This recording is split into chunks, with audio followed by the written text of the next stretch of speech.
I've heard you say that religions and spiritual belief systems are false pursuits. Can you clarify that?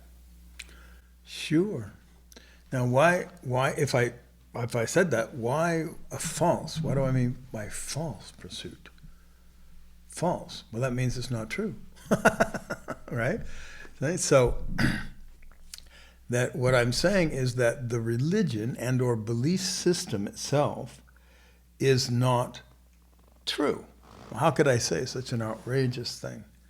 Well, let's postulate. Let's start with, say the greats, Christ, Buddha, whoever. You say, well, come on. How could you badmouth Jesus and, Buddha and say that their belief systems, their religions are not true? Well, we have to separate, first of all, the person from the truth. We also have to separate the truth and the person from the religion or the belief systems. Those are not even close to the same thing. All right? See, the belief system is going to be a series of beliefs. What are beliefs? Beliefs are things you think are true or you've been told are true. They're hearsay.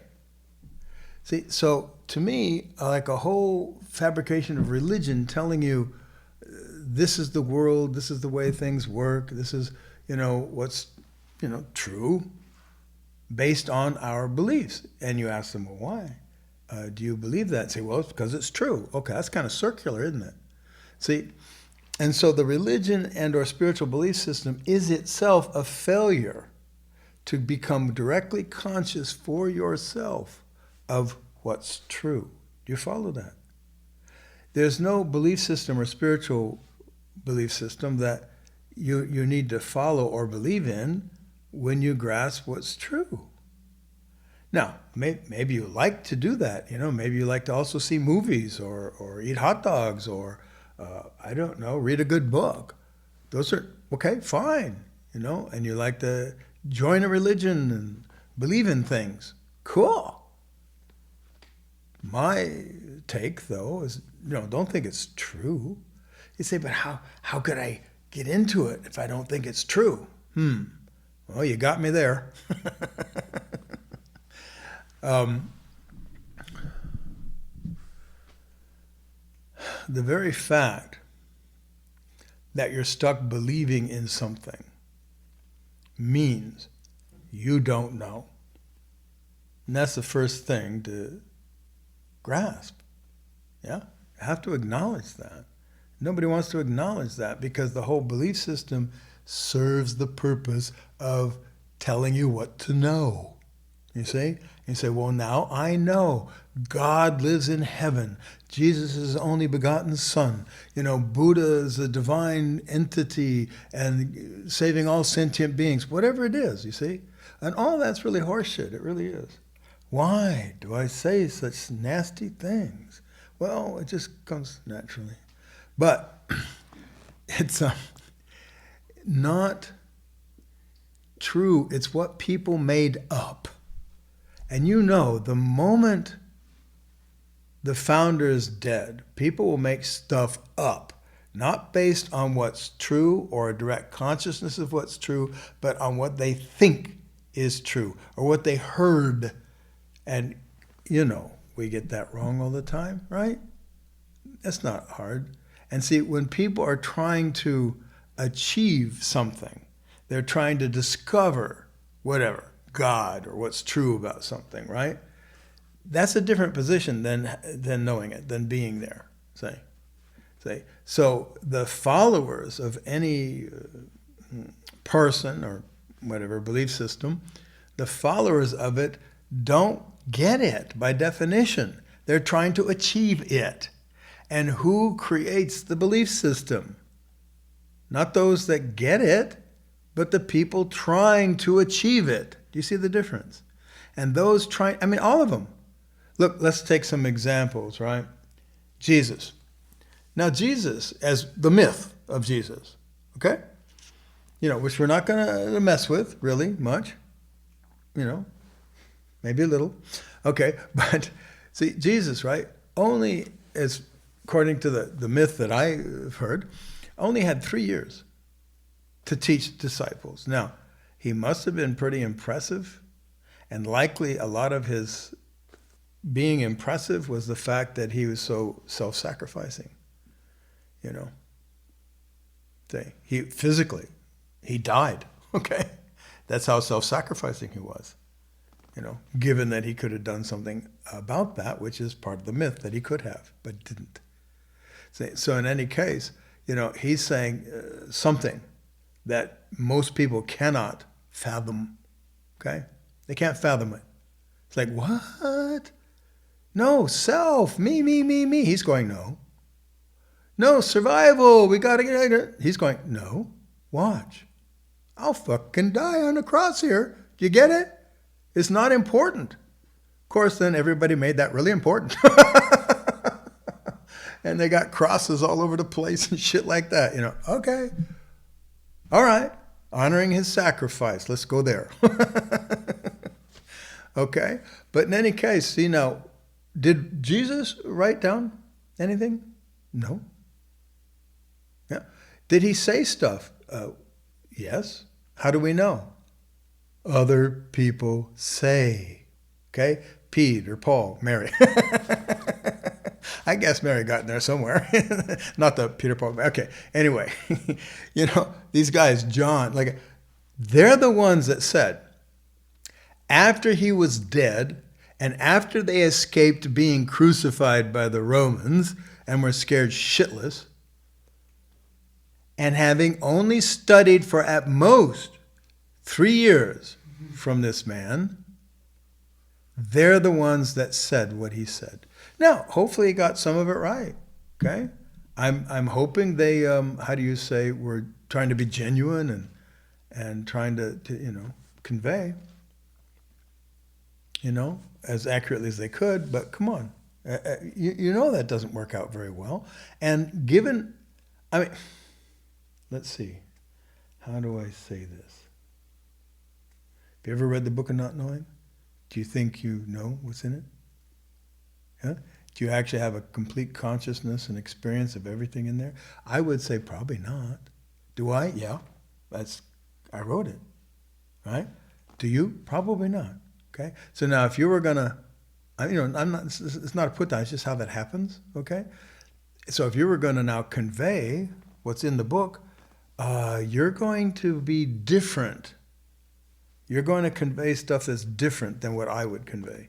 Why? Because you don't understand it fully.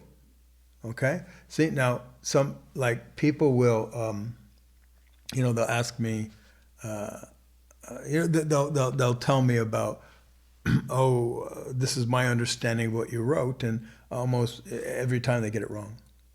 Right? Now, I'm not saying that there's something that's not valuable in what they're conveying or what they did get. I'm just saying that what I was saying, they didn't fully grasp. Okay?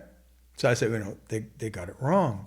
Or they'll say to me, well, look, you should like this guy or this woman, or read this book or that book because they're saying the same thing you are. No, not even close. I mean, seriously, no. I'm being honest with you here. No, they're not.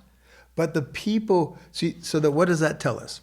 It tells us that what their impressions, their experience, their understanding of what I'm teaching or what I'm writing or whatever is not full enough, okay? Let's just say it that way, okay? See, it's not correct. So just kind of standing on that kind of human frailty, whatever, can we imagine that perhaps the disciples of Jesus got some of it wrong, a lot of it wrong? Did they miss things? Probably. Did they understand incorrectly? Probably. And I'm sure they did the best they could, but the same thing with Buddha, right? See, he didn't write anything down. They didn't record him. They didn't videotape him. Huh? See? It was after he is dead that then some people, his cousin etc., started to write stuff they said he said. And then we hear that as coming right from his mouth. Now, how do they get around that in kind of the Buddhist religious, or spiritual circles? Well, what they do is they say that his cousin, Ananda, his cousin Ananda, had perfect memory. Got nothing wrong. He knew word for word exactly.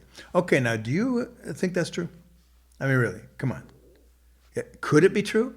Maybe, as a stretch on the outside, maybe it's true. Some people have eidetic memories or whatever, maybe he could have reproduced it exactly. But have you ever heard him in some of the dialogues? It didn't sound like he's the sharpest tool in the shed. In any case, but then, see, I applaud him because if he's the one saying it, he's not making himself look too good. You know what I'm saying? So at least he had an honest heart. In any case, you see the problem here. Okay? See, now, it's worse than that. This is sort of like the beginning, right? Kind of getting something down on paper, so to speak, or, verbiage. And then over time, that changes. Have you ever noticed that? You notice how many Bibles we have? Do you notice the difference between the Gnostic scrolls or whatever and the Christian Bible, which were both talking about Jesus' teaching? See, so there are differences, obviously, and that just says they're not the same. They're not the truth. They're not whatever it is that person was conveying. They're versions of it, perhaps. They're spin-offs, perhaps. They're maybe in the ballpark, perhaps. And or they're just wrong. So in any case, now that's the first part. That's the first part. You don't have a belief system just from that. So you just have communications, hearsay. Okay? All right, good. That gives kind of a foundation. And these are the biggies, right? In our cultures. But then what happens is there's a belief system. Do this, do that, go through this ritual, wear these clothes, go into this building, whatever. All these little rituals and then belief systems, right? The 10 Commandments. Well, that was before Christ. But still, we throw it in there, huh? Even though that came from the Jews, right? 10 Commandments, that was Moses. Anyway, so, we do these things, and then there's all these, cultural rules and programs, how to behave, and what's right, what's wrong, morality, how to proceed, and then a list of things, and all these things, right? Belief systems, and then you start adding paraphernalia to it, like beads, clothes, silly hats. I mean, you look at the Christian bishops, etc. Right? They got a lot of silly hats. I mean, seriously, a lot of silly hats, and or whatever. How they shave their head, don't shave their head, put it in a knot, create a beard, whatever. All kinds of things that they take very, very seriously. Is any of it true or have anything to do with the truth? Absolutely not. Come on, you know that. You know that. In your heart of hearts, you know that. Probably because, you're not part of those worlds, okay? But, if you're a part of one of those worlds, you might take it really, really seriously. It's sacred. Is it? Sacred? No. It's only sacred because, we say so. And if you want to say so, fine. Could have a medallion and call it sacred. But all sorts of superstitions abound in these things. Yeah? And then if you watch, again, just going back to the Christian church and the Buddhist church, I don't know really much at all about the Islamic religion. I know there's a lot of head banging and bowing and stuff in Mecca and whatnot, okay? Now, do you really think that the truth is dependent on where you face when you pray? They have to face toward Mecca? I mean, good luck with that. But in any case, do you really think it has anything to do with that? I would say no, it has absolutely nothing to do with that. Why would existence, why would reality, why would consciousness have anything to do with something so silly as a city and how you direct yourself, how you point yourself when you pray? No, nothing. See, why would you need, like take a look at the Catholic churches, or no, the Christian churches, right? Do you notice they're all so tall? And they have those, what do you call those, stained glass windows and stuff like that, right? Very impressive buildings. I'm talking about kind of the old stuff for the most part, right? The old, very impressive stuff like Notre Dame and stuff. So, very impressive buildings. Why? To impress people. When people went to Rome, I'm digressing, a good chunk of the way they built Rome and created Rome was to impress people. So people were in awe of the buildings and stuff there, See?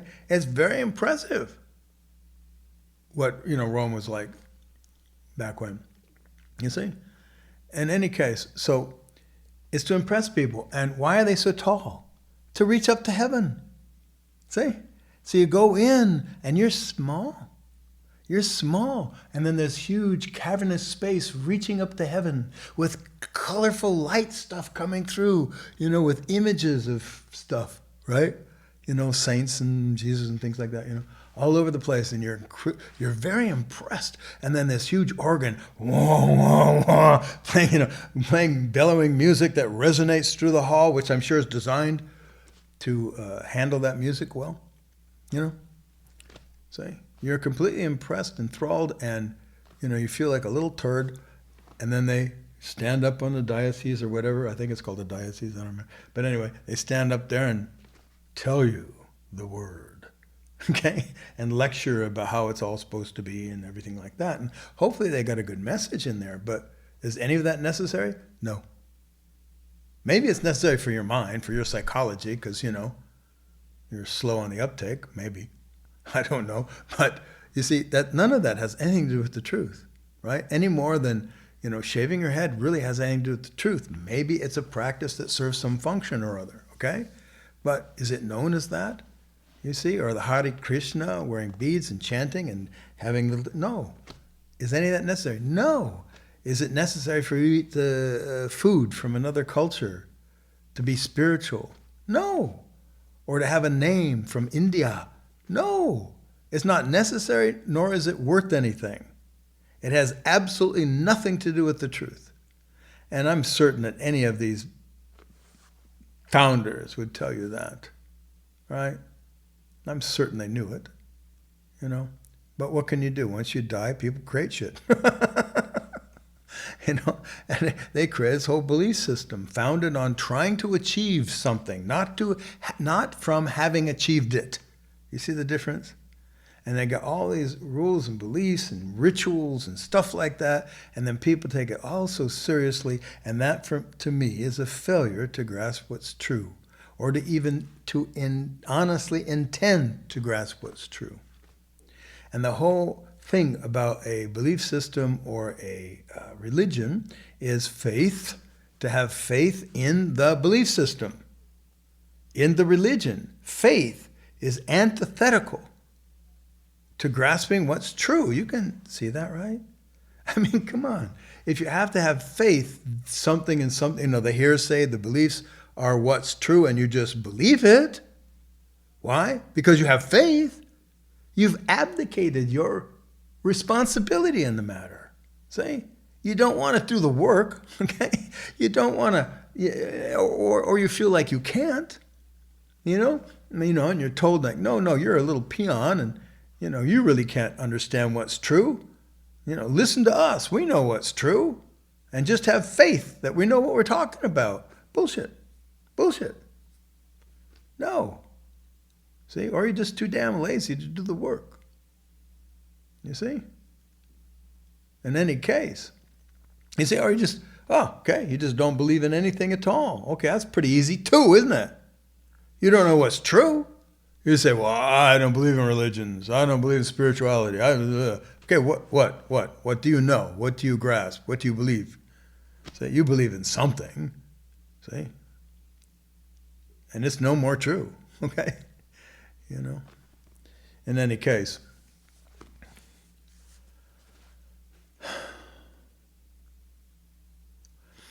I think it's not useful, all right?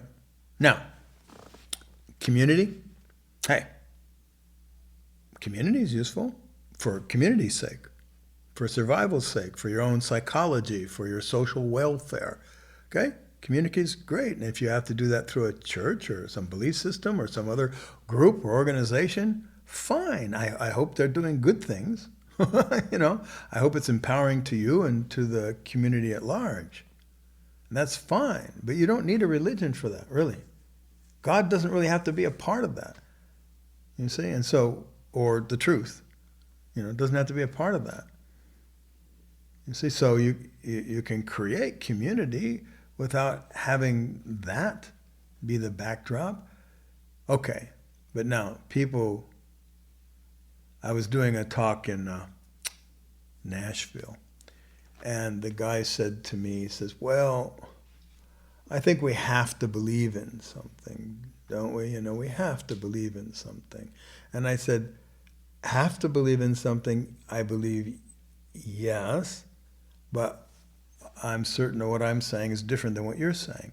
What you're saying is that we have to believe in something like it's an imperative, and if we don't believe in it, we don't believe in something, we're going to be less, or we're going to be left out, or, whatever. Something, it's a psychological thing. And I'm saying, yes, have to, because again, it's a psychological thing. People are driven to believe in something. See, when you don't know what's true, what do? You substitute beliefs. Now, how much of yourself, reality, your mind, our shared experience, culture, humanity, don't you actually know genuinely what it is or what it's about? See, now if you really start asking these questions, and I do, yeah, it's a lot. Okay? So what do? You believe in something, right? See, you substitute direct consciousness for belief. Now, certainly there's a lot of information, a lot of work that people have done throughout the millennia that, one, gets us into trouble and also provides us with a tremendous foundation. Philosophers of the past, for example, have done a lot of work and made breakthroughs and tried to contribute something from, before the ancient Greeks and Lao Tzu and others, you see. And so you benefit from that. You benefit from their thinking, their work, because you probably wouldn't have come up with those notions on your own. See, so you kind of stand on their shoulders, so to speak. See, scientists who do lots and lots of work, and if it's genuine, they do lots and lots of work, and they come up with their best data about what's true and what's not. Factual. What's factual, what's not. So, and make discoveries. And their discoveries are reproduced by others over and over again. Their discoveries are proven over and over again. Otherwise, they're not considered facts, you see. Yeah. They're subject to rigorous feedback, right? And they have to prove themselves out. And then once they do, say, okay, hey, this seems like a fact or whatever. And this, over the centuries, has proven to be very powerful and has given us stuff that, okay. Now, that's powerful and seems to be true in a factual sense, not a direct consciousness sense, because nothing in science is direct consciousness, you see, all right? And there's a lot of information there. I can't, study all of physics or all of medicine or all of, this, that, or the other thing. So I'm going to rely on them to tell me what they've discovered. And, hope they're not lying to me, okay? So, which is not their job, to lie to you. Their job is to represent what's true as best they can, factually true. See? So I understand. So you say, okay, I have to believe that, yes. And so we can categorize that as a valid category of belief. But it doesn't mean it's true. And as we find in science and have through centuries, we get it wrong. We get it wrong. We move forward and then find, oh, wait a minute, we made an assumption here and that's not true. Or, oh, I see, we thought this was true, but now we realize that wasn't actually the truth, this is, or whatever it is, you see? And then there's correction made. Okay, good. But at any given point, you see, we can stand on those things as the best we can do, and, so we believe in that. I mean, you believe the earth is round, and there's a lot of reason to believe the earth is round. See? There's a lot of feedback, a lot of proof, a lot of other stuff, but you likely have never really seen a round earth, except in pictures. You know what I'm saying? See? Yeah. So in any case, you see, but still, we put this all in a category of valid beliefs, but the religious and spiritual beliefs are not valid. Why do I say that again? Yeah, because I just want to irritate you. But remember, it's the irritation in the oyster that creates the pearl. All right, so in any case, because it's purely conjecture, it's purely faith-based. It hasn't been proven. There's no peer review, okay? There is no facts that base it. There is just speculation and pure belief just because people want to believe things to be a certain way. Now, that's true of every belief system. Every belief system. And even if you're, practicing, say you work on a belief system that is dedicated to direct personal experience, like say Zen or my work.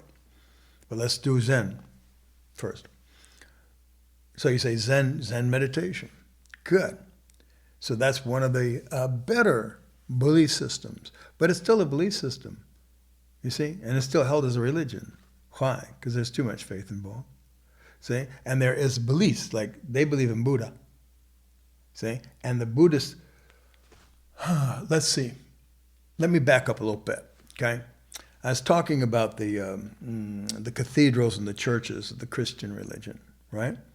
And what do you do when you go into there? Well, they tell you stuff, right? They go through rituals. Maybe you kneel down, you sing, you do, you go through the rituals, get some bread, some wine, whatever. You go through all these rituals, right? Why? I mean, seriously, why? Why do you go through those rituals? Are you getting closer to God by doing that? You probably think so, yeah? Otherwise, why would you go through those rituals? See? You go through those rituals because it's part of the belief system and you're told to. And you're saying you're being religious, you're being godly or whatever, you're being a good Christian by doing those things. Yeah? Right? Aren't you? And maybe you feel psychologically, you feel better doing that because you feel, I'm good now. I'm a good person. I'm a good person. And then what do? They ask you for money. Don't they always ask you for money? Yeah. They always ask you for money. They ask you for money. And then, there's other ways for you to give money. But they're always handling that aspect. And if you go to, and then you've got little saints and stuff like that, in the alcoves, right? I mean, Jesus always in the center there, but then little saints here and little saints there. And then people, what do? People, not maybe you, but, Christians, whatever, go in and they pray to these little saints. And the little saints have different jobs, and I couldn't tell you all these things, but, one might be good for health and one might be good for, I don't know, good luck or whatever, or finance. And so you pray for them. And what do you pray for? When you're praying, what do you pray for? You pray for shit. You pray for good things to happen to you, to your family. See, you're always asking for favors, right? I mean, who prays that give? They just want to give. No, they take. When you pray, you're asking for something. God, do this for me. God, do this for this person. God, heal this. God, make me successful. Whatever it is, right? Now, okay, let's go Buddhist. Oh, they don't do that. Yes, they do. Yes, they do. Okay, seen it myself, okay? You go to a Buddhist temple or a church like that, the same thing. They're asking for money. And what are people doing? They're making little scrolls or something to put somewhere, or burning some incense to ask for shit. No kidding. They're asking Buddha for shit. Now, Okay, does that seem reasonable to you? Does that seem to have anything to do with the truth or contemplation or consciousness? I don't think so, right? I mean, seriously. And then there's levels of ways to ask for shit.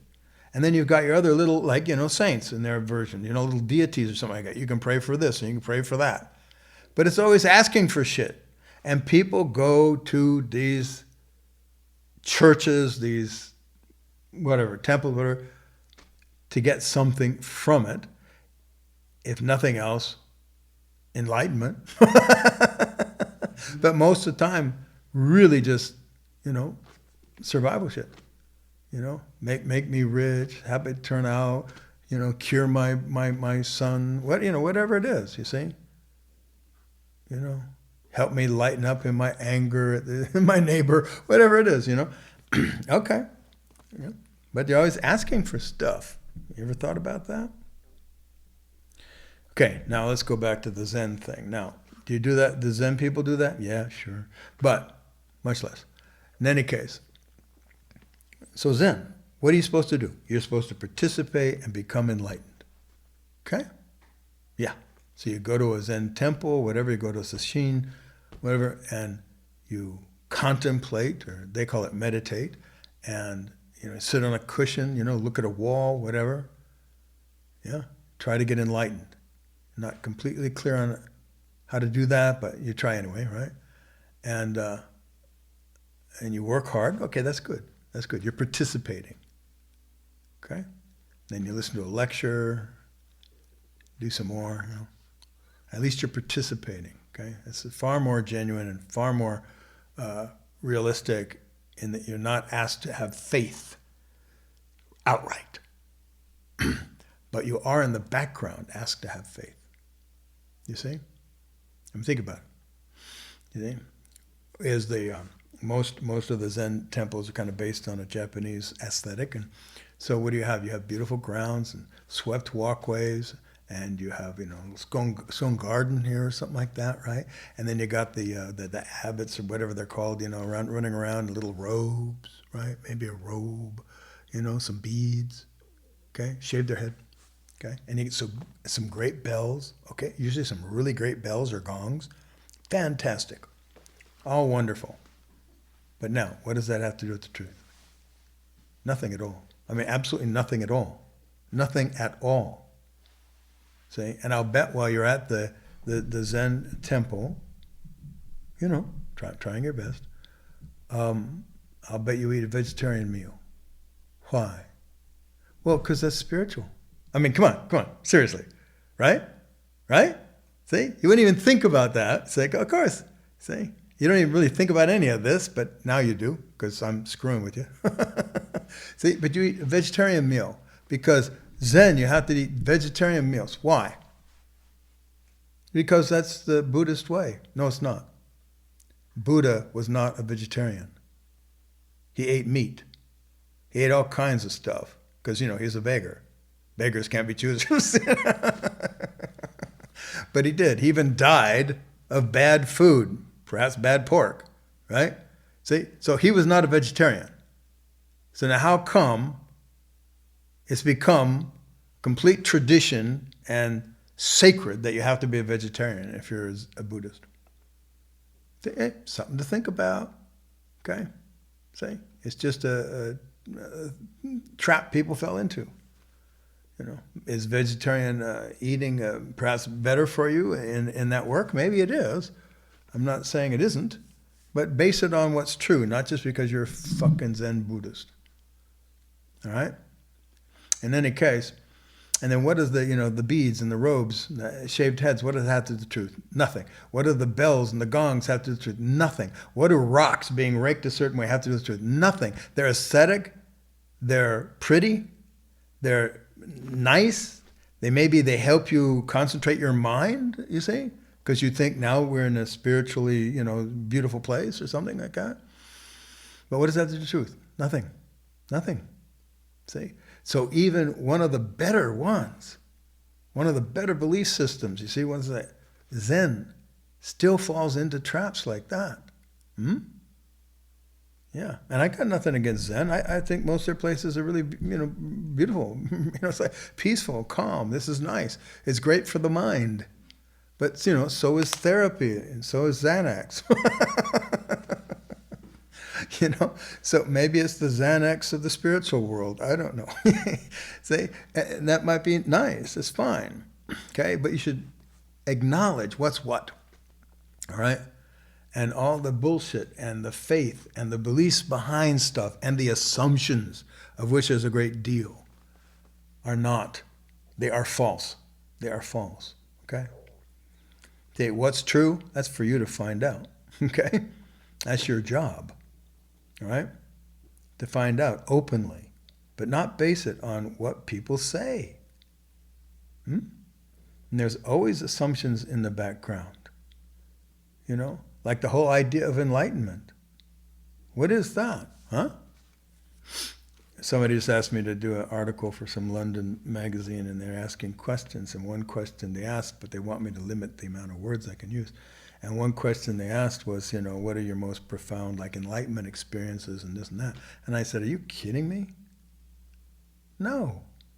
There's nothing I can say, especially in 900 words, okay? There's nothing I can say that's going to even come close to a contribution about that. You would not understand it at all, okay? So I just wrote him a little poem. And, that was the best I could do. Some little poem about it. But, yes, sir. One of the things I've noticed over the years is that if people get ripped off of their fantasies and their beliefs, sometimes they have a challenge with that, or they're left kind of in a limbo, or it may even scare them. What could you say to people who might be having challenges with fear and or letting go of all beliefs, and what they can do about that? Sure. Yeah, I think it's sad. And people, they get depressed. Oh, my religion, my church, oh, my belief system. Now I'm depressed. Why? Seriously, why? Because you think life sucks or some such, right? So you think the life you live and the self you are is somehow incomplete and, sucks without this thing giving you hope and aspiration, and making you feel like a good person, and like you know your lot in life, and like you go to heaven after you die, or maybe, get reincarnated. See, nobody goes with the, I don't want to get reincarnated part, which was the point Buddha was making. You are a myth and get over it. In any case, you see, no, that's a false conclusion. That's a false assumption. You're standing on bullshit. Okay, so let me give you something else to stand on, because I don't want you to be depressed and upset and afraid. I mean, you can if you want, okay? But grasp what's true for yourself. That's your job. See? There is nothing standing in your way of grasping what's true. You say, I don't have this religion? Great. Find out what is true. What is God? What are you? What is life? What is existence? What is this? Whatever this is, what is this? For real. Now you got a job to do. That'll keep you off the street. All right? You're going to be too busy to be depressed.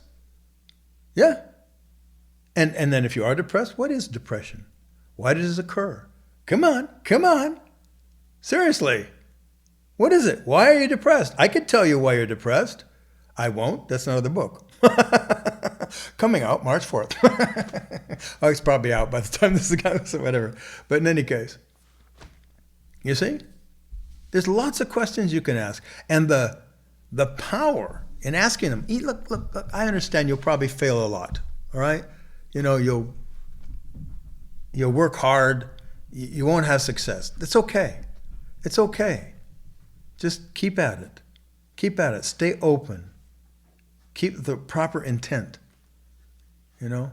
Contemplate. And if you want, do workshops with Ralston. Okay? That helps. Okay? So if you're going to be depressed, come on, get off your ass and come here. Or if you're going to be afraid, I don't know why you'd be afraid. But anyway, see? Yeah. And then discover what's true. There's no joy bigger than discovering what's true, or even just having insights and breakthroughs. Come on. You don't need religions. You don't need belief systems. See? And then out of the insights, and I'm sorry, I'm always a pain in the ass. Okay? It seems to be my job on this planet. I came from a galaxy far, far away, and my job is to be a pain in the ass on this planet, apparently. All right, so in any case, as you make your breakthroughs and enjoy them and have insights and have enlightenment experiences and stuff like that, you'll start to create a belief system. Uh-oh, you will. I'm sorry. That's just the human mind does that, See, and you'll start to have some assumptions there you don't notice. They may well be old assumptions that your breakthroughs or your consciousness hasn't resolved, hasn't discovered, and you're just taking for granted. Okay? See, so just watch out for that. And as you continue, enjoy your breakthroughs and your insights. Even enjoy the struggle. At least consider it a noble struggle. All right? So that, you feel good about the struggle. You feel good about yourself, devoting yourself to the task. And again, if you have a hard time and you're saying, I don't know how to do that, do the damn workshops. Here. Repeat, rinse, repeat again. All right? And this will resolve a lot of what you're going through here. If you're, upset, depressed, and having challenges, I don't know how to proceed. Because we will teach you how to proceed by doing it, by proceeding, by walking you through stuff, etc. Okay, but you know that. A lot of you have probably done the workshops. All right. And I understand. The human condition is not designed for you to become free and enlightened. So I understand you're going to have always challenges, see? In any case, just watch out for the belief systems and the assumptions that you still have once you make your breakthroughs. Don't turn it into a religion, okay?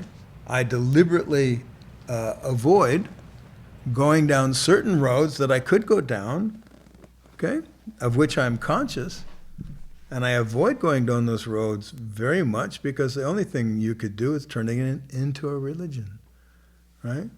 That's all you could do with that, I think.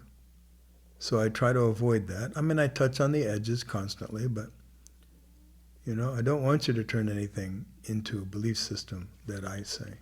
It's not useful. That's not the point. The point is to assist you in facilitating you in grasping for yourself what's true, right? That's your job. My job is just to be a pain in the ass until you do, all right? Okay. Well, I think we've covered